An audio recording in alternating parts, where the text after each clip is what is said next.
Hello, and thank you for joining us on the last edition of the Pigskin Preview for the 2013 season, alongside the head coach of the Western Illinois football team, Bob Nielsen. I'm Andrew Bacon. Coach, thanks for joining us again. Good to be here.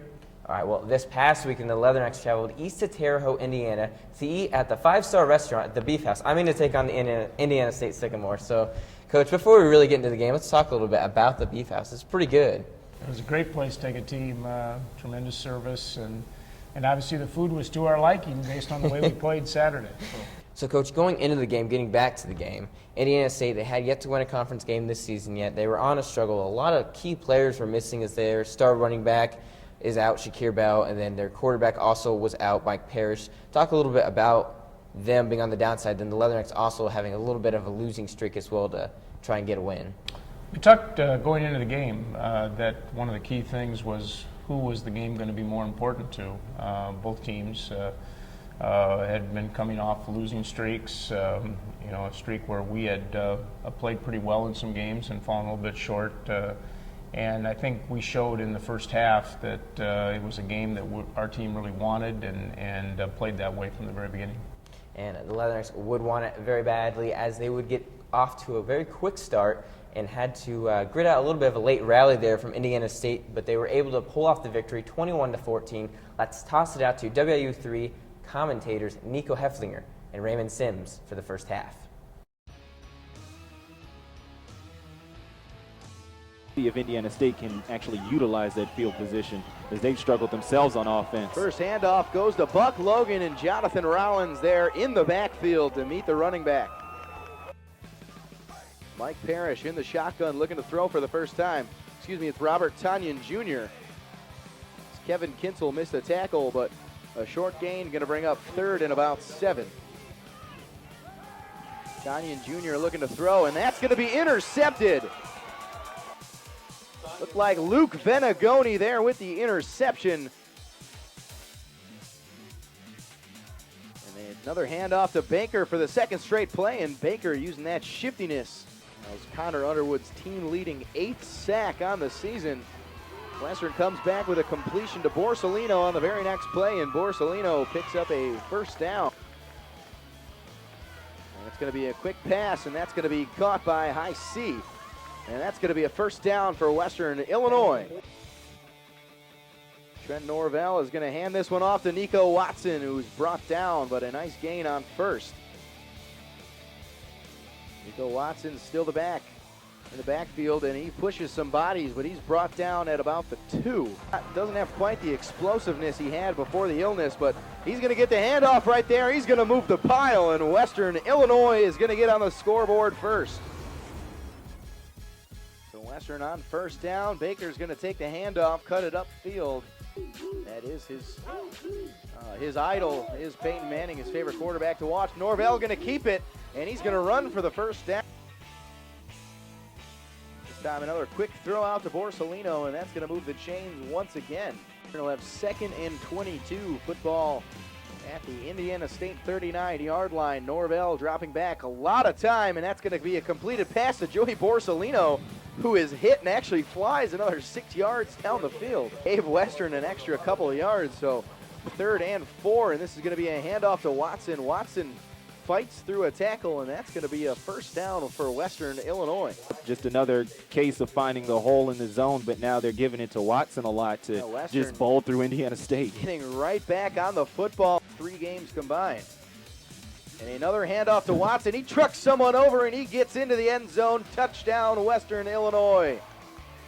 Backer position where he played back in his time at Northern Illinois, and he's been phenomenal in the middle of the field. And this time, Indiana State going to complete a pass and pick up their first down of the football game. Remaining in the third quarter, Western Illinois looking to make it 0-4 on 3rd down attempts for Indiana State. Tanyan rolls down. That's going to be an interception. Martinez Davis, and he's got some room, bounces it to the outside. He's got a man in front of him. It's Antoine Ford, picks up the block, and Davis into the end zone. Touchdown, Western Illinois.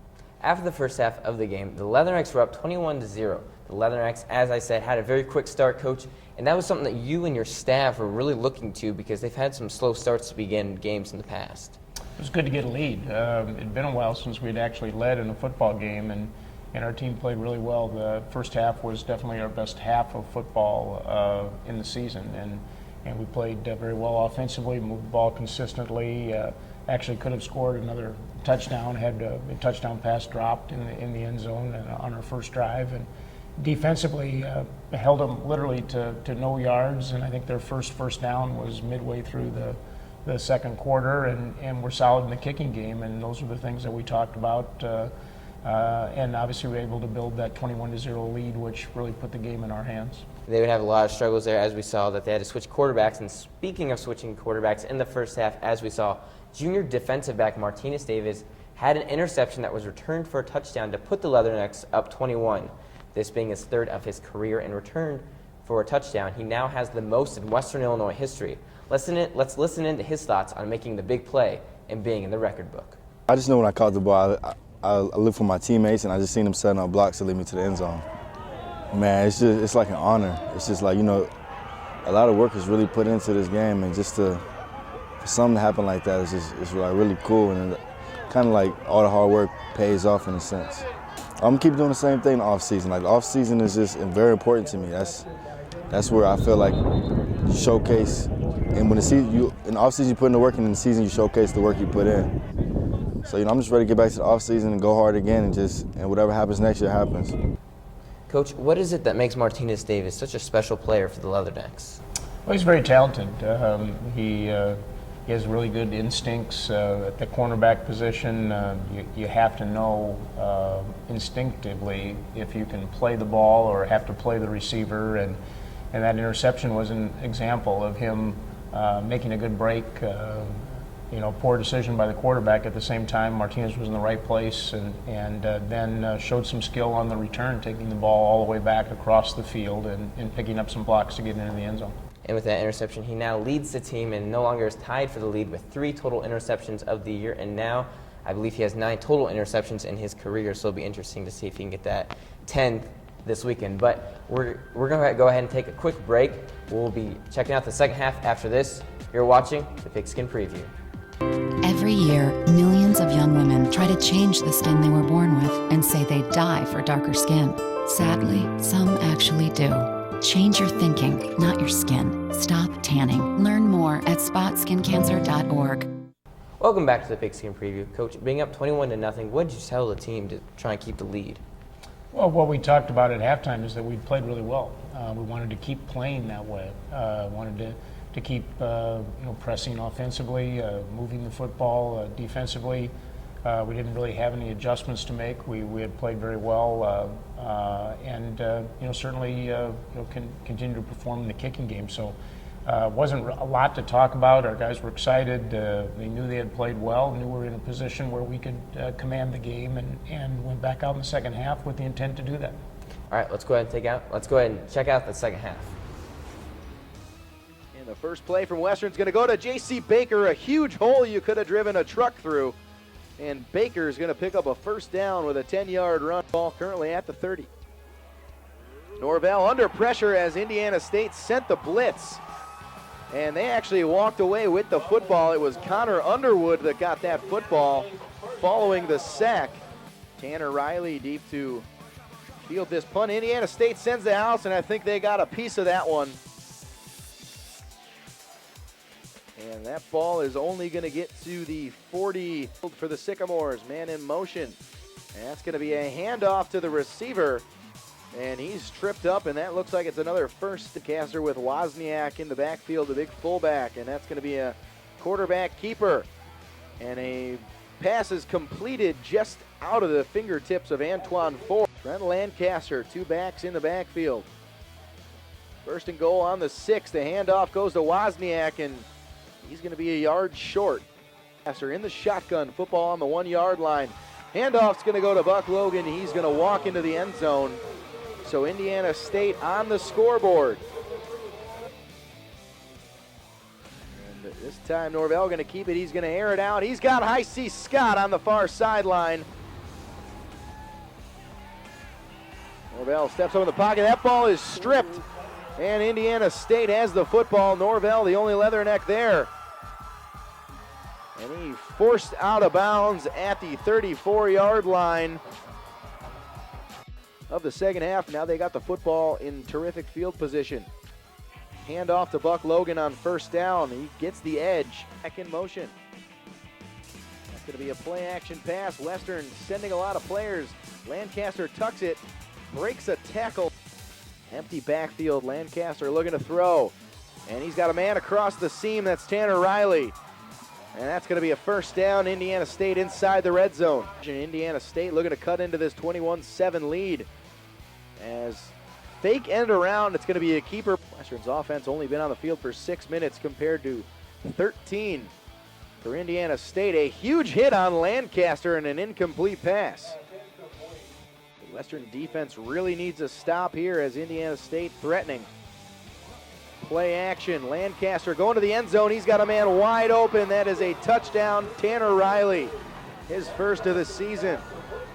They've scored 14 points here in the second half. Lancaster as a keeper on first down and a gain of 7. So the handoff going to go to Buck Logan trying to get to that edge, but being met by a whole slew of Leathernecks for Indiana State. And that's going to be an interception, Davon Butler. And that was a huge play by the Leatherneck defense that has struggled in the second half. Shirt freshman, so the most action he's seen in his young career. Handoff goes to Buck Logan on first down, and he picks up a gain of 11. State has no timeouts remaining. But the clock does stop after a first down, but Kevin Gitzel, a timely blitz called by defensive coordinator Brian Ward. Right to the quarterback for the sack. 3rd and 17, and it was number 17 that just got the sack, and that is a completed pass on 3rd and 17. And a first down for Indiana State. Pass caught by Tanner Riley. He has been the most consistent one, and he's really coming through here late. Lancaster stepping up in the pocket. He's brought down for another sack. That time it was Luke Venagoni as well as Gino Durley in on that stop. Each will get a half sack. And another sack from Kitzel. This football is on the ground. Western Illinois got it. And that is going to do it. Western Illinois will pick up their first victory since September 28th. As we saw, the Leathernecks would win the game 21-14, picking up their first road win of the season in their second conference. Let's go ahead and take a look at the stats. As we see there, Trenton Norvell finished 15 of 27 for 142 yards and had an interception. J.C. Baker had 109 yards on 23 carries, and then Nico Watson able to get a much larger load this past weekend as he had 21 carries for 69 yards and had the 2 touchdowns on the ground. And then for Indiana State, Trent Lancaster really showed what he could do as a freshman and really kind of throwing the fire there in the game as he finished 8 of 15, 93 yards, a touchdown, interception. Rob Tanya Jr. started the game, and he was 4 of 6 for 9 yards, but had the 2 interceptions. And then Riley Tanner, a very offensively pretty good wide receiver coach. He was a big threat for them as he had 5 catches for 48 yards and the touchdown. Coach, the Leathernecks broke out to a quick 21-0 lead, as we saw, but they kind of lost that in the fourth quarter. We're only up by 7. What happened? And then how important was it for this team to learn how to finish a game like they did? Well, we didn't put the game away like we could have. We had opportunities. We had the ball in the red zone a couple of times in the third quarter, or one time in the third quarter, and then another time early in the fourth quarter, both of which, if we would have put points on the board, I think you would have seen that game separate, and we would have won easily by 3 or 4 scores. You give Indiana State credit. They did change their game plan the second half, played a different quarterback, went to a quarterback run-oriented offense, and not that it bothered us a little bit, but it allowed them to keep a couple of drives alive. And probably the most disappointing thing is we turned the ball over. We turned the ball over twice, one of which gave them good field position, which resulted in one of their scores. And so even though we didn't play as well as we could have in the second half, I was very proud of the way our guys stepped up at a very critical time at the end of the game and made a defensive stop to secure the victory. Defense showing their experience. The Leathernecks were actually about to score when that fumble occurred, the second fumble, so obviously that would have been very key if they could have got that extra touchdown. But Coach, the first run of the game, J.C. Baker, finally he eclipsed that 1,000-yard mark as he was only 2 yards shy going into the game. Talk a little bit about him, and then also some that don't get quite the recognition, the offensive line, because it takes an offensive line to get the 1,000 yards. It's not just J.C. Baker doing it. JC's had a great year. To be a 1,000-yard rusher in this league with the quality of defenses that you play every week is a significant accomplishment. And you're right. Our offensive line. A team that has a lot of the same guys playing in the offensive line from a year ago that didn't rush the football very well. For us to have a 1,000-yard rusher and have improved as significantly as we have offensively, a lot of the credit goes to that group who have battled. They're undersized. And Coach Blazik and our offensive staff has done a good job of making us a more productive offense. Besides the offensive line, another key factor is fullbacks. Western Illinois has a slew of fullbacks who lead the way for the Leathernecks running backs. A couple of these fullbacks are senior Nate Bowman and redshirt freshman Chris Lisenby. The two duo share more than the same position, but also share a similar background. Both of these players come from De La Salle High School in Chicago, Illinois. Chris Lisenby and Nate Bowman are this week's Pigskin Preview featured players. High school, I remember freshman year, it was pretty amazing seeing him on the field. He was quite the athlete. He was awesome at linebacker. He led the school in tackles. I'm pretty sure he just got in the High School Hall of Fame for having the most tackles. His leadership and intensity, since he's captain on the team, everybody looks up to him. I look up to him especially since I've known him a lot longer. But I definitely look to try to keep his intensity and get the guys fired up just like he does. It's been pretty cool having Chris Lisenby here.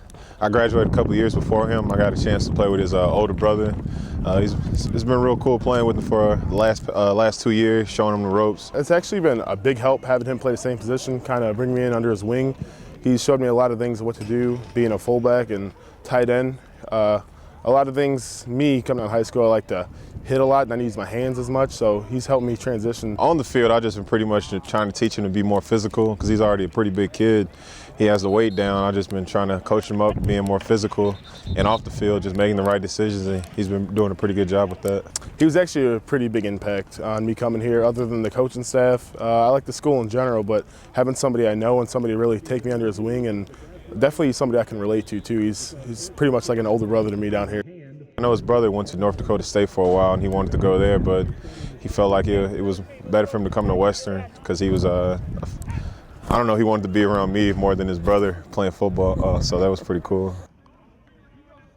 Okay.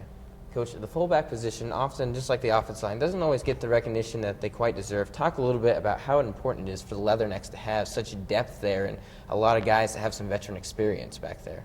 Well, it's an interesting position in our offense. Our system is evolving to playing that position more in a variety of positions as opposed to just lining them up in the backfield and having them be a lead blocker, although we did some of that on Saturday, and I think that's really what Nate's forte is.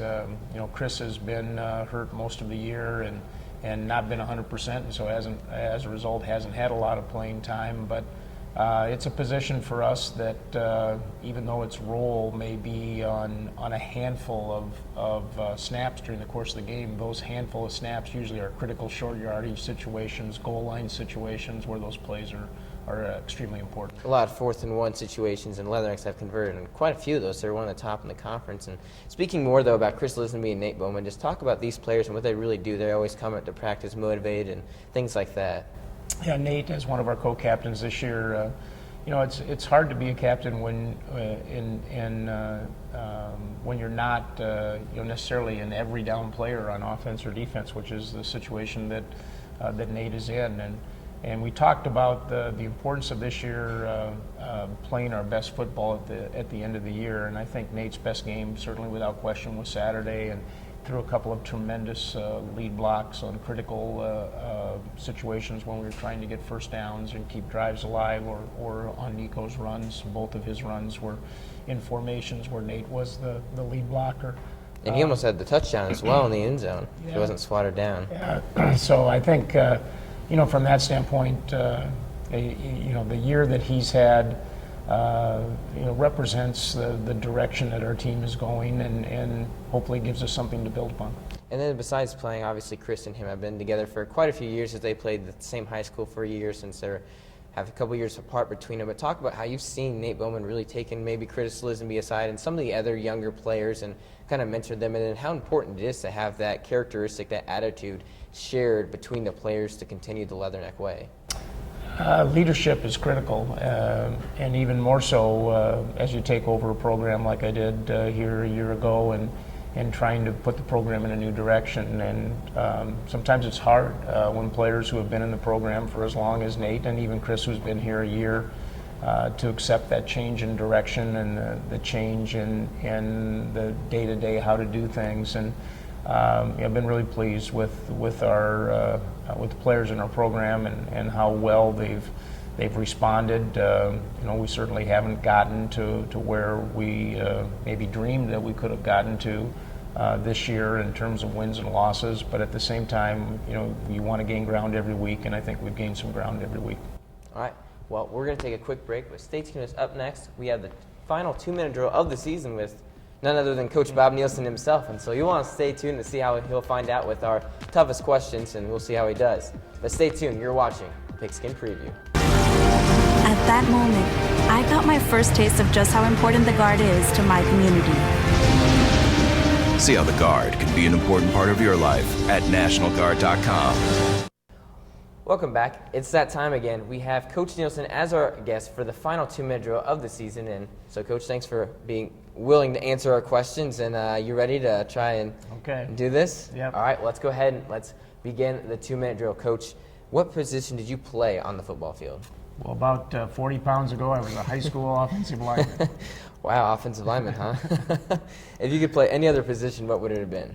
Oh, I think everybody always wanted to be the quarterback. That's what I used to play when I was growing up in the backyard with my younger brothers. I was always the quarterback for both teams. I've actually had that answer quite a few times. If you could have played any other sport, what would you have played? I played basketball through most of my high school years, and enjoy basketball. That was the one sport that, as growing up on a farm, it was about the only other sport that I could play. My dad didn't allow me to play anything in the summer. And so, if you could coach any other sport, what would you coach? Basketball? Yeah, probably. I don't know enough about the game to be the coach, but it's probably the next sport on my radar. And what were some players that you looked up to, whether it was football or other sports that you looked up to growing up and maybe now? Probably more than players. I got on an early age because I started coaching at such a young age. I looked up to coaches. Tom Osborne at Nebraska was a guy that I always felt represented the profession and the world of coaching very well. I can remember watching him as I was growing up and the things that he did. And then before you decided you wanted to coach, what were you thinking about doing? I've been asked that question a lot. I was actually a business major my first year and a half in college, and at that time was thinking about the possibility of getting a degree in business and going to law school before I changed my mind. Definitely a little bit different there. And what made you want to coach?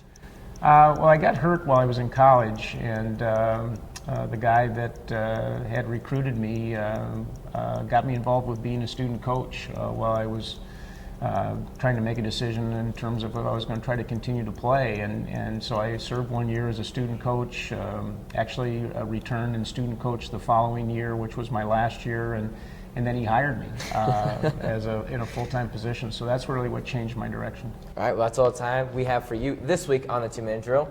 We're going to take another quick break, but stay tuned. As up next, we'll take a look and see how the other Missouri Valley teams did. You're watching the Pigskin Preview. If you're a man over 50, you're in a group most likely to develop skin cancer, including melanoma. That's why your best shot is to check for a spot.